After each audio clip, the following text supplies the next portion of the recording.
Hey, this is Jeff, and I'm going to take you through a flexibility circuit, which is very important for people who lack range of motion. First off, if you've got pain in your joints, such as your knees, ankles, neck, back, the first thing you want to do before you even do this circuit is to do the foam rolling circuit. The foam rolling circuit will remove the knots, restrictions, adhesions that are in and around the tissues and tendons of that joint. We want to take care of that, especially if we have pain.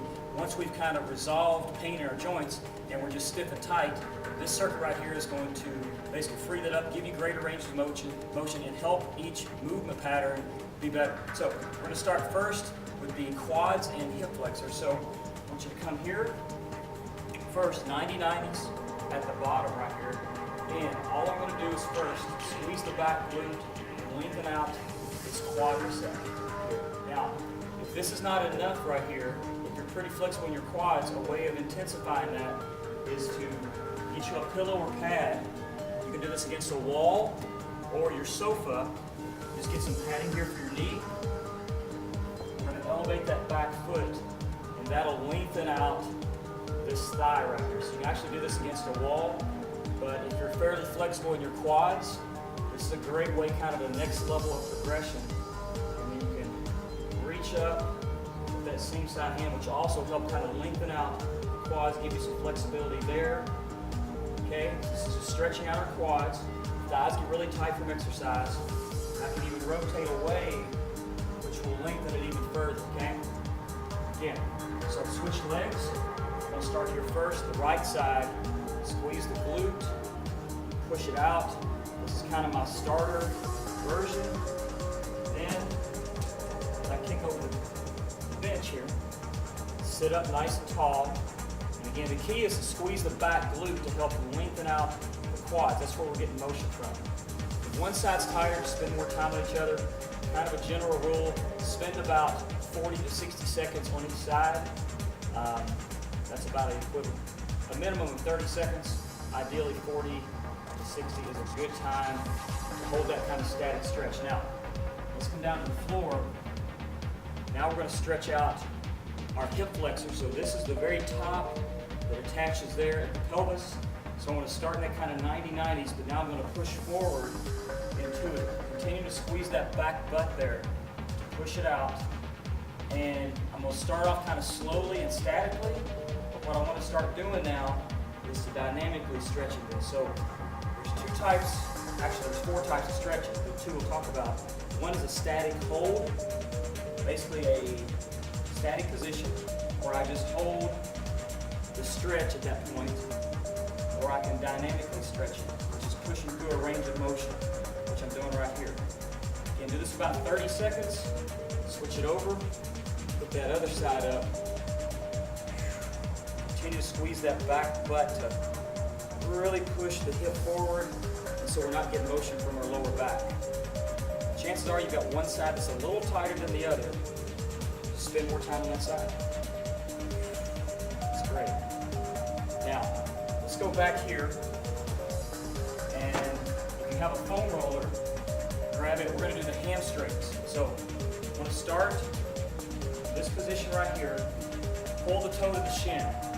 That's going to help stretch out the hamstring. So when I relax this, and something relaxes the hamstring, I'm going to actually pull back, stretch out the calves, Achilles, and this. And all I'm going to do is sit up nice and tall. Use your foam roller or something to kind of give you a little bit of support there with it. I want you to stretch out that hamstring without rounding the spine. So we don't want to bend over and round our spine. All we're trying to do is get motion from the hamstring. And I can turn this inward, straight up, or more outward, get some flexibility going. Put this underneath here, keep extending it out. Again, angling, and this side right here is going to get a little bit more of my hip flexor on this support leg. This will get more hamstring of the lead leg here. So kind of play around with it. It's very natural. It's just wherever you are tightest at. Again, we want to spend about 40 to 60 seconds on this side. Get out of there. Let's do the other side. Again, use your foam roller if you got it. Toe to the shin. Hopefully you do have one. If not, go invest in this foam roller. Toe to the shin. Push that out. Start here. You don't want it to be too painful. So on a scale of 1 to 10, pain relative scale, 1 would be very little of anything, 10 would just be excruciating. I'm going to stretch at about 3 to 5, if that makes sense. Place this up underneath here, stretch that out. This is the all-time best stretch for your lower body in my opinion. It gets a little bit of everything, the hips, hamstrings, and glutes. And really is the area where people are tightest. Now, let's come out of there. Let's go into a kind of another hip and glute. This Z-sit position. Basically, I'm in a Z position, and I want to push down with both knees and my hips, okay? Nice and tall. Now, this may be enough already. We're really emphasizing this left glute, but I can increase intensity of the stretch by extending back out with my leg into this pigeon pose. I'm going to angle around so you can kind of see this. Keep this leg out in front, and I'm continually trying to push this left glute into the floor. When it starts to come off the floor, you've probably gone too far. But you're going to feel it again. Hip flexor, glute, the areas where people are tightest just because we sit a lot. Sit up nice and tall, don't round the shoulders. Sit right here. Not sure why they call it a pigeon pose. Have you ever seen a pigeon sit like this? I don't think so. Good. Now we're going to switch it. See that?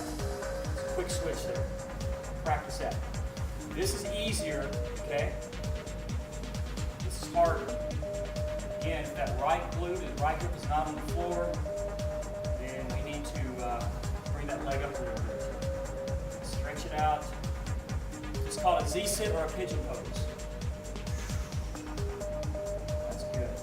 Great. Now, I'm going to move into here and into another dynamic stretch. You've got your pad for your knees. Hopefully you do. I'm going to push out here. This is your adductor muscle now. This inner quad that runs inside the knee all the way up into that inner hip. And I'm going to start with a really good adductor stretch, okay? If it's tight, I just want you to hold. Don't do anything crazy with it. Just hold right there.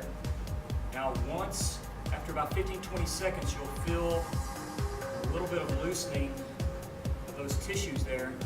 And then we're going to start stretching it dynamically just by setting back with my hips onto my ankles and rotating the toe up and rotating forward. So this gets into a little bit of stretching flexibility with mobility.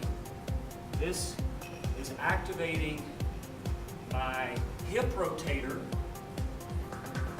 to basically help me move better from that hip. Forward, backwards, all the while I'm still continually to push out. Again, about a minute on that side, a minute on this side. You can customize this. If you're really flexible in one area, just spend more time. Really a minimum of 30 seconds of each one is what I would recommend as a minimum. And if it's really tight, spend more like 60 seconds. Otherwise, you can do just a general 30-second one to keep yourself loose and flexible and elastic right to push it out.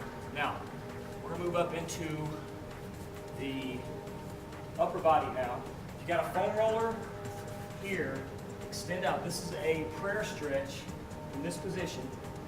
Here, lengthening out the lats and the rear shoulder. And I'm going to do it dynamically here. So I'm going to roll out and then back up. And each time, try to get a little bit more extended range of motion. And back. Now, let's activate our shoulder rotators. Thumbs up, thumbs down. Keep going. Thumbs down, thumbs up. Obviously, if you don't have a roller, you can do this on the floor. You just kind of lose that dynamic aspect of it, which is really good. Keep rotating those thumbs up and thumbs down. It's phenomenal. Now, let's finish up with our shoulders and traps. Take your left hand, put it behind your back. Take your right hand and tilt the head across. And we're stretching out our neck, traps, and delts. Now again, real kind of natural way of doing this is I lean this chin towards this rib cage. I want to either stretch the side of the neck if that's where I'm feeling it, or the back of the neck. So again, real natural process, figure out where you're tight at. Again, if it's okay, spend about 30 seconds or more, or about. If it's really tight or you have shoulder issues, you just spend about 60 seconds. Other side, tilted across. Again, customize these workouts. This is a great general flexibility, especially on days when you're really sore or before your workouts. And that is your flexibility circuit. You should feel loose and elastic. I'm Jeff. Get faster.